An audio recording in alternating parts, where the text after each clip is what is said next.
Welcome to my YouTube channel. आज हम start करने वाले हैं डीएनए रेप्लिकेशन। तो डीएनए रेप्लिकेशन का मतलब होता है डीएनए की कॉपी बनाना। तो डीएनए की अगर हम कॉपी कर रहे हैं, कॉपी बना रहे हैं, तो उसी को बोलते हैं डीएनए रेप्लिकेशन। तो एक डीएनए से हम अगर 2 कॉपी डीएनए की बना रहे हैं तो उसी को बोलते हैं डीएनए रेप्लिकेशन। तो हमारी जो सेल्स होती हैं वो 2 टाइप की होती हैं। एक जो होता है प्रोकैरियोट्स और दूसरा जो होता है यूकैरियोट्स। तो यूकैरियोट्स में कैसे डीएनए रेप्लिकेशन होता है, कहाँ होता है, ये हम देखेंगे, और प्रोकैरियोट्स में कहाँ होता है ये हम देखेंगे। तो हमारे यूकैरियोट्स में देखते हैं। तो यूकैरियोट्स में हमारा प्रोटिस्टा आता है, फंजाई, प्लांट और एनिमल, ये सारे ऑर्गेनिज्म आते हैं। तो इनमें हमारा जो डीएनए का रेप्लिकेशन होता है वो सेल साइकिल के जो यस फेज होता है उसमें हमारा न्यूक्लियस में पाए जाने वाला डीएनए का रेप्लिकेशन होता है। तो ये हमारा यस फेज क्या होता है। तो हमारा जो सेल साइकिल होता है उसके 4 फेज होते हैं, G1, S, G2, M, ये चारों फेज होते हैं। तो उसको जो उसमें जो एस फेज है उसी में हमारा डीएनए रेप्लिकेशन होता है यूकैरियोट्स में। तो अब हम देखते हैं प्रोकैरियोट्स में कहाँ डीएनए रेप्लिकेशन होता है। तो हमारे प्रोकैरियोट्स में मोनेरा आ जाता है। तो मोनेरा में हमारा बैक्टीरिया आ जाएंगे। तो बैक्टीरिया में हम अगर देखेंगे कहाँ पे होता है हमारा डीएनए रेप्लिकेशन, तो वो होता है सेल डिवीजन के पहले ही होता है डीएनए रेप्लिकेशन, और एम फेज में होता है, क्योंकि उसमें G1, S, G2 फेज पाए ही नहीं जाते हैं। तो अब हम देखते हैं डीएनए रेप्लिकेशन का ये कैसा प्रोसेस है। तो डीएनए रेप्लिकेशन एक इंटरगोनिक प्रोसेस है। इंटरगोनिक का मतलब होता है इसमें एनर्जी की रिक्वायरमेंट होती है, एनर्जी की हमें नीड होती है। इस प्रोसेस को कराने के लिए हमें एनर्जी देनी पड़ती है, बाहर से हमें एटीपी की रिक्वायरमेंट होती है। अब हम देखते हैं डीएनए रेप्लिकेशन हमारा इसके फीचर क्या क्या है। तो डीएनए रेप्लिकेशन जो होता है वो सेमी कंजर्वेटिव होता है, यानी कि अगर हम डीएनए का रेप्लिकेशन कर रहे हैं तो वहाँ से जो पेरेंटल डीएनए है उसमें से भी हमारा हाफ पार्ट जो होता है वो न्यूली जो सिंथेसाइज डीएनए बनता है उसमें जाता है। तो इसीलिए उसे बोलते हैं सेमी कंजर्वेटिव। और ये बाई डायरेक्शनल होता है, यानी कि दोनों डायरेक्शन में इसका रेप्लिकेशन होता है, और सेमी डिसकंटिन्यूअस होता है, ये हम आगे समझेंगे। और जो हमारा डीएनए रेप्लिकेशन होता है वो हमेशा 5 डैश से 3 डैश के डायरेक्शन में ही डीएनए का रेप्लिकेशन स्टार्ट होता है। तो इतनी बात क्लियर हो गई। अब हम आगे देखते हैं। अब हम देखते हैं डीएनए रेप्लिकेशन में किन किन चीज़ों की हमें नीड पड़ती है वो हम देखेंगे। तो डीएनए रेप्लिकेशन में हमें डीएनटीपीएस की नीड होती है और हमारी ओराई रीजन की नीड होती है। तो ये हमारा डीएनटीपीएस क्या होता है। तो डीएनटीपीएस का फुल फॉर्म होता है डीऑक्सीराइबोन्यूक्लियोसाइड ट्राइफॉस्फेट। ये क्या कराता है हमें डीएनए रेप्लिकेशन में हमें एनर्जी की नीड होती है, क्योंकि ये एक इंटरगोनिक प्रोसेस होता है।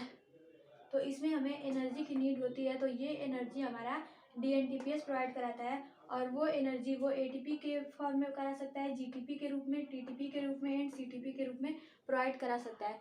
तो एटीपी का मतलब होता है एडिनोसिन ट्राइफॉस्फेट, गुआनोसिन ट्राइफॉस्फेट, और थाइमिन ट्राइफॉस्फेट, और साइटोसिन ट्राइफॉस्फेट, इनका फुल फॉर्म होता है। और ये हमें न्यूक्लियोटाइड भी प्रोवाइड कराता है डीएनए रेप्लिकेशन में। तो डीएनए का हम रेप्लिकेशन कर रहे हैं, डीएनए की कॉपी बना रहे हैं, तो हमें वहाँ पे न्यूक्लियोटाइड की भी रिक्वायरमेंट होती है, जिसको कौन कंप्लीट करता है, डीएनटीपीएस। अब हम देखते हैं ओराई रीजन क्या होता है। तो ये जो होता है origin of replication, DNA replication के लिए सबसे मेन होता है जो ओरिजिन ऑफ रेप्लिकेशन, यहाँ से ये होना चाहिए तभी हमारा डीएनए रेप्लिकेशन स्टार्ट होगा, यहीं से हमारा डीएनए का रेप्लिकेशन स्टार्ट होता है। तो हम देखते हैं ओराई रीजन किस में कितना होता है। तो प्रोकैरियोट्स में हमारा एक ओराई रीजन पाया जाता है, जबकि हमारा यूकैरियोट्स होते हैं उनमें मोर देन 1 ओराई रीजन पाए जाते हैं। तो अब हम देखते हैं यहाँ पे प्रोकैरियोट्स का एक एग्जाम्पल लेकर के। तो प्रोकैरियोट्स में एक बैक्टीरियल डीएनए हम लिए हुए हैं, डबल स्टैंडर्ड है, और यहाँ पे हम देखेंगे सर्कुलर डीएनए का कैसे रेप्लिकेशन हो रहा है। तो हमें यहाँ पे रेप्लिकेशन कराना है, तो यहाँ पे जहाँ पे हमें रेप्लिकेशन कराना होता है जिसका, उसमें ओराई रीजन होता है। तो यहाँ पे मान लिए हम यहाँ पे ओराई रीजन इसका है, तो यहाँ से रेप्लिकेशन होगा तो यहाँ पे ये टूटेगा, यहाँ पे डीएनए। तो डीएनए जब टूटेगा तो इधर से भी एक फॉर्क बनेगा एंड इधर से भी एक फॉर्क बनेगा। तो इधर से एक रेप्लिकेशन होगा इधर नीचे की तरफ, और एक इधर होगा, दोनों तरफ से डीएनए हमारा बनेगा, इसीलिए हम इसे बोलते हैं बाई डायरेक्शनल रेप्लिकेशन। तो जो हमारा डीएनए होता है वो बाई डायरेक्शनल रेप्लिकेट होता है। अब हम देखते हैं डीएनए रेप्लिकेशन के लिए जो एंजाइम है, सबसे मेजर एंजाइम वो कौन सा है और उसका क्या रोल है डीएनए रेप्लिकेशन में। तो जो हमारा सबसे मेजर एंजाइम है वो है डीएनए पॉलीमरेज। यही डीएनए का पॉलीमराइजेशन करेगा, यही डीएनए को बनाएगा, डीएनए का पॉलीमराइजेशन करेगा। तो जो डीएनए पॉलीमरेज होता है वही हमारा डीएनए का पॉलीमराइजेशन करता है, जिससे हमारा डीएनए की कॉपी बनती है। तो इसे हम डीएनए डिपेंडेंट डीएनए पॉलीमरेज बोलते हैं। तो हम इसे क्यों बोलते हैं डीएनए डिपेंडेंट? तो क्योंकि जिस डीएनए से हमें डीएनए की कॉपी बनानी है उस डीएनए पर ही ये डिपेंडेंट होता है, इसीलिए हम इसे बोलते हैं डीएनए डिपेंडेंट डीएनए पॉलीमरेज। और इसके क्या क्या फीचर्स होते हैं ये हम देखते हैं। ये जो होता है रेप्लिकेशन की रेट को फास्ट कर देता है। जहाँ पे हमारा 5 मिनट में रेप्लिकेशन होने वाला होता है वहाँ पे ये 5 सेकेंड में करने का काम करता है। और ये जो रेप्लिकेशन करता है वो एक्यूरेट करता है, यानी कि कोई भी गलती नहीं करता है। अगर कोई भी गलत न्यूक्लियोटाइड को जोड़ भी दिया है तो उसको सही करने का भी कैपेबिलिटी ये रखता है। और जो हमारा ये डीएनए रेप्लिकेशन का जो सबसे मेजर एंजाइम है डीएनए पॉलीमरेज, इसका एक और सबसे मेन फीचर ये है कि ये 5' से 3' की डायरेक्शन में रेप्लिकेशन स्टार्ट करता है। और हमेशा 5' से 3' की डायरेक्शन से ही हमारा रेप्लिकेशन होता ही है। हमने देख लिया है डीएनए रेप्लिकेशन में जो सबसे मेजर एंजाइम यूज हो रहा था वो है डीएनए पॉलीमरेज। और ये डीएनए पॉलीमरेज जो था डीएनए का पॉलीमराइजेशन करने में हेल्प करता है और डीएनए की रेट को फास्ट कर देता है और एक्यूरेट हमारा रेप्लिकेशन करता है। और 5 डायरेक्शन से 3' की डायरेक्शन की तरफ ही हमारा रेप्लिकेशन स्टार्ट करता है। तो अब हम देखते हैं जो बाकी जो सारे और एंजाइम हैं वो कौन कौन से काम करते हैं और उनका क्या रोल है रेप्लिकेशन में। तो ये हमारे 7 टाइप के एंजाइम यूज होते हैं डीएनए रेप्लिकेशन में और इनका क्या क्या रोल है हम देखते हैं। तो सबसे फर्स्ट नंबर पे हमारा जो होता है एंजाइम वो डीएनए हेलिकेज होता है। इसे अनवाइंडेज भी बोलते हैं और इसे अनवाइंडिंग एंजाइम भी बोलते हैं। ये क्या करता है, जो डीएनए का ये जो हाइड्रोजन बॉन्ड है इसको कट करने का काम करता है। ये हाइड्रोजन बॉन्ड को कट करेगा, हाइड्रोजन बॉन्ड को कट करता जाएगा, यही इसका काम है। अब हम देखते हैं सेकेंड जो एंजाइम है डीएनए टोपो आइसोमरेज, इसे डीएनए गाइरेज भी बोलते हैं। ये एंजाइम क्या करता है, हम हाइड्रोजन बॉन्ड को तोड़ते जा रहे हैं, हाइड्रोजन बॉन्ड को काटते जा रहे हैं तो इधर ऊपर की तरफ हमारा सुपर कॉइलिंग बढ़ते जा रहा है। हम दो रस्सी को आपस में लपेटे हुए हैं, अगर हम उसे खोलते हैं तो बढ़ते जाता है उसका सुपर कॉइलिंग। उसको कम करने के लिए ये हमारा जो टोपो आइसोमरेज होता है उसको यूज करते हैं। ये एंजाइम क्या करता है, हमारे फास्फोडाइएस्टर बॉन्ड को कट करके फिर वापस ज्वाइंट भी करने का काम करता है, जिससे सुपर कॉइलिंग को कम कर सके। तो ये हमारा वहाँ पे यूज होता है। अब हम देखते हैं जो हमारा थर्ड एंजाइम है सिंगल स्ट्रैंडेड बाइंडिंग प्रोटीन। ये क्या करता है, जो डीएनए का ये जो दोनों स्ट्रैंड हाइड्रोजन बॉन्ड से कटा हुआ है ये दोनों स्ट्रैंड अलग हो चुका है और ये स्ट्रैंड दोनों आपस में जुड़े ना, इसको रोकने के लिए ये एंजाइम आ करके सिंगल स्ट्रैंड पे बाइंड हो जाता है, इसीलिए इसे बोलते हैं सिंगल स्ट्रैंडेड बाइंडिंग प्रोटीन। ये दोनों डीएनए को आपस में जुड़ने से रोकने का काम करता है। अब हम देखते हैं आरएनए प्राइमेज। आरएनए प्राइमेज जो होता है वो आरएनए के प्राइमर को जोड़ने का काम करता है। और डीएनए पॉलीमराइज थर्ड जो होता है वो डीएनए का पॉलीमराइजेशन करने के लिए होता है, डीएनए की कॉपी जो बनाने के लिए जो सबसे मेन होता है वही हमारा होता है डीएनए पॉलीमरेज थर्ड। अब हम देखते हैं डीएनए पॉलीमरेज फर्स्ट। ये डीएनए पॉलीमरेज जो फर्स्ट होता है ये प्राइमर को रिमूव करने में हेल्प करता है। और जो हमारा डीएनए लाइगेज है, तो डीएनए लाइगेज जो होता है वो फास्फोडाइएस्टर बॉन्ड को जोड़ने में हेल्प करता है। तो हम देखते हैं कैसे वर्क करते हैं। तो यहाँ पे हमने हाइड्रोजन बॉन्ड से ये हाइड्रोजन बॉन्ड को हेलिकेज एंजाइम से तोड़ लिया है। उसके बाद से सुपर कॉइलिंग को कम करने के लिए हमने टोपोआइसोमरेज का यूज किया है यहाँ पे। उसके बाद से हम single stranded binding protein use कर रहे हैं ताकि हमारे दोनों स्ट्रैंड आपस में जुड़े ना। उसके बाद से यहाँ पे हमारा आरएनए को प्राइमर जोड़ने के लिए हमारा आरएनए प्राइमेज यूज करेंगे। उसके बाद से डीएनए का पॉलीमराइजेशन करने के लिए हम डीएनए पॉलीमरेज थर्ड यूज करते हैं। उसके बाद से डीएनए पॉलीमरेज फर्स्ट जो होता है वो आरएनए के प्राइमर को रिमूव करने के लिए वर्क करता है। और जो हमारा डीएनए लाइगेज होता है, आरएनए प्राइमर जब हटेगा वहाँ पे स्पेस बचेगा, उस स्पेस को भरने के लिए जो हमारा होता है डीएनए लाइगेज होता है, ये हमारा फास्फोडाइएस्टर बॉन्ड को जोड़ता है। तो ये रहे हमारे एंजाइम डीएनए रेप्लिकेशन में जो यूज हो रहे हैं एंड उसका फंक्शन।